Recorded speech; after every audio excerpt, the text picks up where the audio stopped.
Android users, you can now have TYT in the palm of your hand. Our TYT app is available for download in the Google Play Store. Just go to tyt.com/app to find out more. Sarah Huckabee Sanders, she misrepresented reality, nothing new. But the new thing this time is she actually apologized for it. The original statement was made at a press conference that she gave, one of the rare ones because she's doing fewer and fewer these days. But here's what she had to say originally about employment numbers for African Americans under the Trump administration versus the Obama administration. Since he took office in the year and a half that he's been here, has created 700,000 new jobs for African Americans. That's 700,000 African Americans that are working now that weren't working when this president took place. When President Obama left after 8 years in office, he had only created 195,000 jobs for African Americans. President Trump in his first year and a half has already tripled what President Obama did in 8 years. That does sound like he's really nice when it comes to African American unemployment. Unfortunately, that's not true. The numbers were wrong. Yahoo News reports that Black American employment rose by 3 million. Obama created 3 million jobs during his time in office.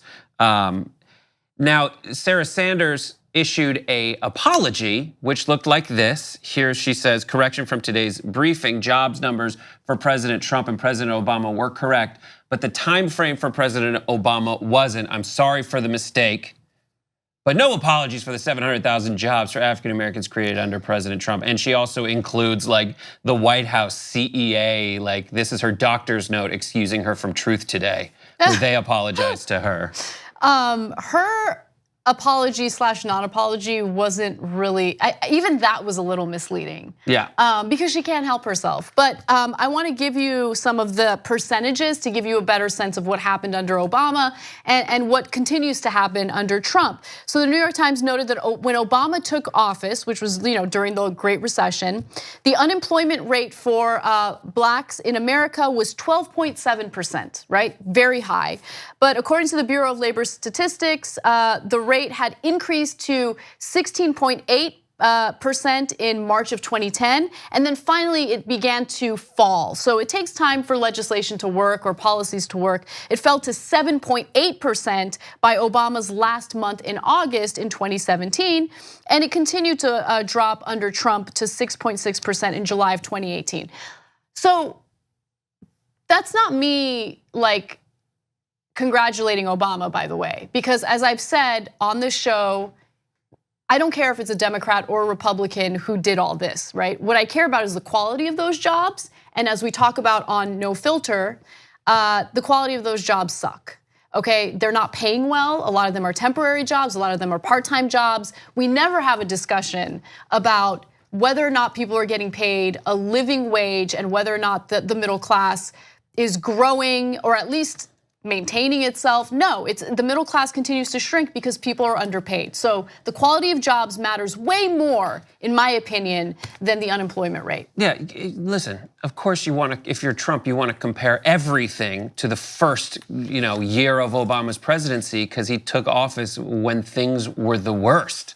Yes, that's a gift. And this is Trump also inheriting like a functional economy when he took office. And that is like everything, is not my saying, but it's a very apt saying in this, everything that he does where he's like born on third base and thinks he hit a triple.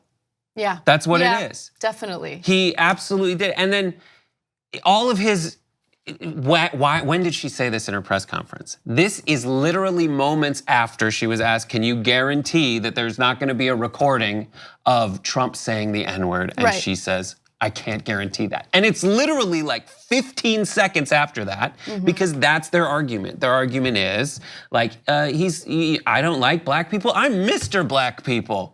I do so much for them, like, give them jobs. And like Anna says, it doesn't point out what kind of jobs they are, doesn't point out how much better he could be doing for black people, doesn't mention that in every other tweet is something undercutting any strides that minorities and are making. He talks about the NFL protests, talks about, in basically what he's saying, the argument, lying to folks, trying to say how nice he's being to them, is like he says about all black people, you're too stupid to understand how good I'm being to you.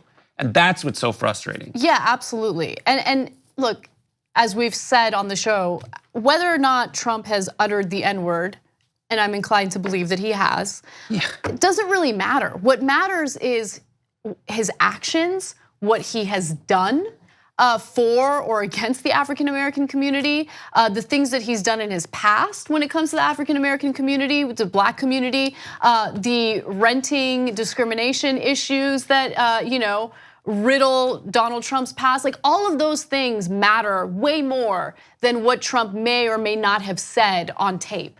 So, again, I think the economy is an important issue, not just for the Black community, but for Americans overall. And I just want the mainstream media to do a better job in reporting what the reality is. Because if you look at the reality, if you look at what's going on with stocks, if you look at what's going on with the quality of these jobs, if you see how average Americans are really struggling, even under these like rose-colored glasses perspectives of the economy, you'll know, like, hey, this is not working out for us. There are real problems here. Yeah, it's like when there was that one jobs, what was it, the growth report, he said. Oh, the 4.1% GDP growth drove me crazy. Yeah, he was like, we got 4.1%, we never thought we'd have 4.1%. First of all, you promised 4% annual growth. Yeah. Not just a quarter. You had, the previous quarter was like 2%. We have the graph, the next graphic is actually like a chart saying 4% growth over time, not to like there's 4 quarters during which Obama had more growth than you did, and you're saying that you outperformed him. That's what's so frustrating. Right. It's so frustrating. So there's so many implications about this and how pissed I've been at the news lately. Yeah, me too, especially when it comes to reporting about the economy. And look, GDP growth is great, but it doesn't give you a full picture of what's going on. You have to ask yourself, or you should investigate why we had 4.1% in GDP growth over the last quarter. Is it because Americans are getting paid more? No. Is it because there was more consumer spending? Yes, but that consumer spending was due to middle-class Americans, working-class Americans taking out more debt in order to buy products that they need. And then there's the other part of the equation, which was, China importing soybeans ahead of schedule in order to prevent paying the tariffs before they went into effect. So that's what really fueled that GDP growth, and we're unlikely to see that in the next quarter. Yeah, and you're talking about how great life is for African Americans in this country, but you're doing so much more, sir. Yeah. For all of the millionaires and billionaires that you just gave a giant tax cut to. So don't pee on my leg and tell me it's raining. 2 easy ways to follow the Young Turks. One is hit the subscribe button down below, then you're a TYT subscriber. And second is ring the bell. And when you do that on YouTube, you're notified of our videos.